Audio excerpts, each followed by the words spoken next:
¿Qué tal? ¿Cómo están? Bienvenidos a nuestro canal del ABC de tu dinero. Teníamos previsto otro video, pero me pareció interesante que con las medidas que se adoptaron y los movimientos que tuvieron los mercados en el día de ayer y hoy, repasáramos, ¿no? Repasáramos por lo menos los movimientos de este corto plazo, donde por un lado parece que la paciencia en algunos puntos se va terminando, se van cerrando otras puertas, ¿sí? Otras puertas, siempre con la idea de seguir fortaleciendo el ancla fiscal, ¿no? El ancla fiscal, pero como decimos siempre, esto es un arquero que está mirando a dónde le van a patear, ¿no? De un lado o de otro. Y ahí claramente los movimientos que tuvieron los dólares financieros, un llamado de alerta y ahí vamos a tratar de comprender esto que sucedió, siempre tratando de entender y no caer en movimientos de pánico, ¿no? Entender por dónde va el asunto, qué riesgos se pueden observar, y depende uno, más allá de su posición en la economía real, depende uno, ya digo, cómo está posicionado en el tema de sus inversiones o qué decisiones de inversión tenía en mente tomar con el escenario que venía planteándose hasta la semana pasada, ¿no? O por lo menos unos días antes de los movimientos que significaron las subas en los tipos de cambio financiero. Vamos con la presentación que tenemos hoy, a ver si lo podemos explicar un poco mejor. Como siempre, les pedimos que se suscriban a nuestro canal, le den me gusta, hagan llegar sus comentarios, eso todo nos sirve, nos es de mucha utilidad para seguir generando estos contenidos que esperemos sean de su interés. El título puede ser largo, ¿no? Porque vamos a hablar de dólar, vamos a hablar de brecha, siempre hemos insistido con esta cuestión, creo que hay algunos indicadores que en términos financieros tenemos que ir mirando más allá de las cotizaciones nominales. Uno es la brecha, ¿sí? Otro es el tema de riesgo país, ¿sí? Riesgo país. Riesgo país, sabemos, asociado fundamentalmente, quizá en otro momento lo decíamos quizás como más seguridad, a la deuda emitida por el país en dólares, que tiene que pagar en dólares. Y hoy también tenemos que pensar en el riesgo país para aquella deuda que está emitida en pesos, porque, como vemos, la decisión del gobierno es no emitir pesos, cada vez más notoria. Digamos, si queda alguna canilla abierta, se termina cerrando.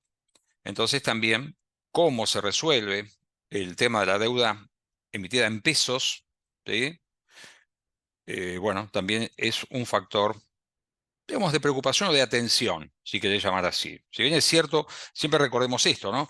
Las deudas, en general las deudas que tenemos contraídas en pesos, sean ajustables o no, vienen asociadas de una cuestión, que es la posibilidad de su renovación, ¿no? El tema es cuando las renovaciones se dificultan, y ahí tenés que salir a pagar, y si no tenés el dinero para pagar, el asunto se complica. Pero me parece que hoy el foco está más puesto en lo que podemos llamar las deudas contraídas en dólares.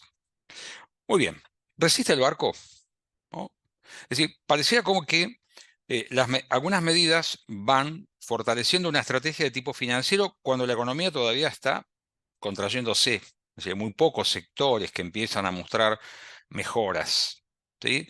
Entonces, esta cuestión, donde uno ve una economía financiera y una economía real, ¿no? Vamos a ver en qué momento esto puede empezar a machear, ¿no? Y a juntarse. Como decíamos, tema de brecha cambiaria. Un dólar oficial que tiene un ritmo de evaluación. El gobierno decía, bueno, la emisión la teníamos limitada a la compra de los dólares que liquidaban los exportadores. Ahora ni eso, ¿no? Es decir, esa emisión se va a neutralizar. ¿Cómo? Bueno, un gobierno puede decir, compro un dólar oficial y vendo en el mercado de contado con liquidación los dólares necesarios, viendo la cotización que tenga en ese mercado, para anular los pesos que emití. Un dólar oficial que está por debajo de los dólares financieros, bueno, eso genera una ganancia, si querés llamar así, para el Banco Central en este juego, ¿no? Pero no parece que sea el propósito central o un tema demasiado atractivo. ¿Por qué decimos que bajar la brecha es un asunto? Bueno, porque los anclas que utilizó el gobierno y viene aplicando para sostener una caída en el nivel de precios, ¿no? Lo que llamamos la inflación, eh, es el ancla fiscal, el superávit fiscal, toda la deuda que se pasa, recordemos, decir, bueno, mira, yo tenía estos gastos, bueno, ahora tenés todo lo que era la deuda del Banco Central, pasó a ser deuda del Tesoro, por lo tanto la tenés que sostener con ingresos fiscales, y el ancla del dólar. Siempre el dólar es un factor que genera expectativas si las cosas empiezan a desordenar o hay una mirada en ese sentido. Pero como decíamos, ¿por qué la brecha? Porque hay que tratar de que no se despeguen demasiado el tipo de cambio oficial de los tipos de cambio financieros. Como no se quiere tocar el ritmo de evaluación del 2%, tenés que conseguir que los dólares financieros bajen. Entonces, secar la plaza de pesos, ¿sí? Secar la plaza de pesos es la herramienta como para no dejar dinero libre que puede ir a parar ahí. ¿Sí? Ahora, como siempre hay efectos adversos a las medidas que uno toma, bueno, uno va mirando una cuestión que es central y que son las reservas que tiene la Argentina, las reservas que tiene el Banco Central. ¿Sí? Todavía se dice que son reservas negativas, o escucho números que son cercanos a los 29.000 millones. Dice, bueno, tenemos esta cantidad de reservas, ¿por qué no intervenir o por qué no vamos a poder hacer frente a los compromisos? Porque esas reservas no son reales en toda su dimensión. Entonces, estas reservas, que son producto de la compra-venta fundamentalmente de los dólares a tipo de cambio oficial, bueno, tienen actores, ¿no? Actores que generan liquidaciones de exportación y demandas de dólares para atender importaciones o atender otro tipo de servicios. Ya olvidémonos del pago de dividendos, etc. Ahí hay un tema, el dólar blend, este dólar que se genera para el exportador, que tiene una relación de 80% tipo de cambio oficial y 20% contado con liquidación. Suena bien, por ejemplo, en el caso del campo, que es por ahora el principal generador de divisas para la Argentina. Suena bien para el que exporta finalmente, pero no para el que produce. Es decir, hay también reclamos en este sentido, ¿no? Y hay como una retención deliberada, una retención a la expectativa que el tipo de cambio oficial se despegara un poco más y creciera, ¿no? Había implícita, o hay implícita todavía una expectativa de devaluación del tipo de cambio oficial. Entonces, ese es un dato que por ahora viene haciendo más lenta la liquidación. El Banco Central compra, pero muy poco. No tiene nada que ver junio ni julio, junio a la inversa, julio con niveles muy bajos de compra de dólares. Importadores que navegan entre, es decir, ¿estará barato el dólar para importar? Y por otro lado dice, lo que importamos, ¿a quién se lo vamos a vender en el mercado interno si no hay actividad?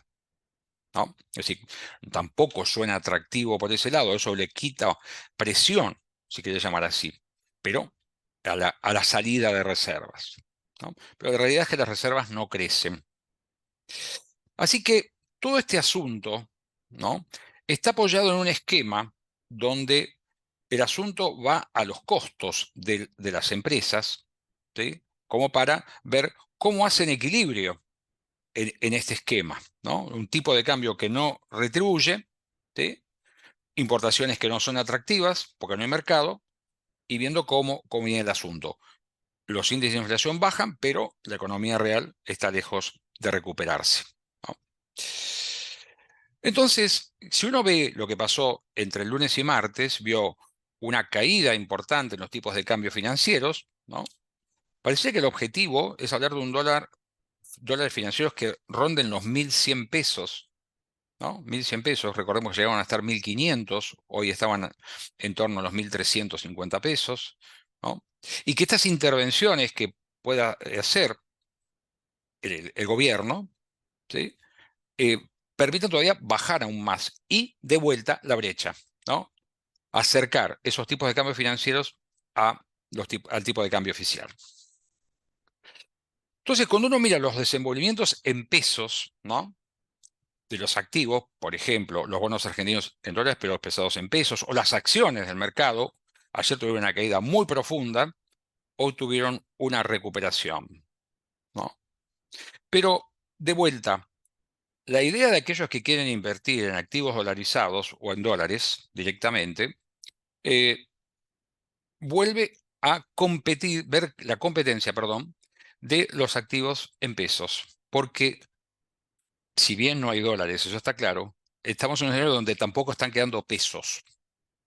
Entonces, con la baja de la inflación y las tasas que están rondando valores, es decir, inflación más 4%, o lo que pueden ser las de CAP, o tasas de interés que pueden estar entre el 2,5 y 3% mensual, empieza a aparecer ese escenario más cercano de tasas menos negativas o hasta neutras, y en algún momento, quizá, ¿por qué no?, tasas positivas. ¿Mm? Y si los tipos de cambio siguen cayendo, quedarse posicionado en dólares no parece ser una invitación al corto plazo. Al corto plazo.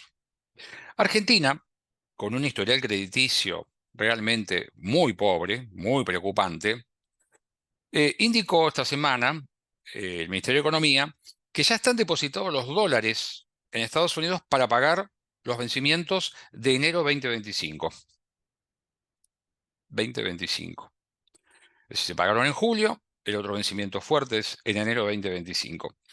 Bueno, como una forma de dar una señal a aquellos que tienen bonos o que les interesa posicionarse en bonos y decir, acá está el dinero, ya está, no se puede tocar para otra cosa que no sea esto. La pregunta es qué sigue después. ¿Qué sigue después? Es decir, si no podés recomponer, hacer crecer las reservas y contar con recursos comprados con el superávit fiscal para hacerte de los dólares y pagar lo que sigue. O reprogramar. Uno dice reprogramar, siempre piensa por las buenas, ¿no? Reprogramar al que tiene la voluntad de reprogramar, no al que le imponen una reprogramación como ha sido parte importante de la historia argentina. Así que este tema de la reaparición, si querés llamar así, del peso como atractivo, se da en gran medida por los incentivos a bajar los tipos de cambio financieros. ¿Sí? Entonces, las inversiones en pesos pueden recobrar, por lo menos en un periodo corto, atractivo. Hay una economía financiera y una economía real. La idea es que funcionen armónicamente, es decir, que en algún momento se acoplen. ¿Sí? Hoy vemos la apuesta muy fuerte a través de instrumentos financieros. ¿Sí? La apuesta es fuerte en ese plano, pero hay otros factores, ¿sí? La economía real, el humor de los agentes económicos, otros factores que también pesan y pesan mucho, ¿no? ¿De dónde pueden venir dólares si no son de las exportaciones y no alcanzan? Si no se abren los mercados para que la deuda que vence el año próximo no necesite el gobierno generar dólares para pagarla, sino que pueda reprogramar, ya digo, amistosamente y con interesados, a tasas razonables, porque si los niveles de riesgo país siguen arriba de los 1.600 puntos, estarías pagando tasas por arriba del 20%, es decir, tasas enormes para emitir, ¿no? Tasas enormes. Entonces, me parece que esta puede ser una de las vías. No quiero meterme en política internacional, alineamientos de Argentina con otros países, pero también es un dato que no puede dejar de considerarse. Hay un acuerdo que seguramente puede aliviar estas tensiones, puede aliviar estas tensiones. Por otro lado, hay un tema que es el blanqueo, que también va a aportar recursos fiscales, puede aportar también divisas. La liquidación de exportaciones va a llegar, quizás se demora, pero va a llegar porque no alcanzan los recursos en el campo para volver a sembrar, es decir, cosechar y guardar, no pueden guardar todo o una cantidad como la que tienen y tendrán que liquidar. Habrá que ver los meses hasta septiembre, octubre, cómo funciona este asunto, como para aliviar un poco las tensiones. Y de vuelta, el tema de la brecha. Yo creo en este punto uno podría decir, a modo de resumen en estos días que han sido tan intensos y un tanto anárquicos en cuanto a la comprensión de lo que sucede, es que el tema de la reaparición del peso como atractivo, aunque a los argentinos nos resulte insólito, empieza a ser un bien escaso, al no haber más combustible arrojado, ¿no? Más emisión. La emisión va a contraer aún más, por lo tanto los pesos van a ser más valiosos, quería llamarlo así, más escasos, me gusta más. Todavía no le damos valor a nuestra moneda. Así que ese es uno de los puntos. En la medida que se vaya viendo cómo se desenvuelve el mercado financiero, me parece que también ahí los activos nominados en dólares, básicamente en mediano o largo plazo, pueden recuperar algún nivel de atractivo. Pero las inversiones en pesos hay que mirarlas con más atención. Por lo menos, ya digo, en un periodo de 60 a 90 días. Aquellos que están posicionados, y nosotros los veníamos planteando, en activos en dólares, no tendrán que mirar la cobertura de los dólares hacia adentro, sino mirar, el que invierte en dólares, mirar a qué precio compra, ¿sí? Y cuál es la evolución en dólares de esos activos. Me refiero fundamentalmente a lo que es, por ejemplo, CDRs, ¿no? U obligaciones negociables. Es decir, mirar ese tipo de cosas y mirar el rendimiento en dólares. Creo que estamos transitando un momento donde las cotizaciones están muy intervenidas y por sobre todo este asunto está el cepo, que goza de muy buena salud. Muchas gracias, como siempre. Les repito la invitación a que se suscriban, le den me gusta, hagan llegar sus comentarios y sigamos compartiendo más contenidos de educación financiera. Muchas gracias.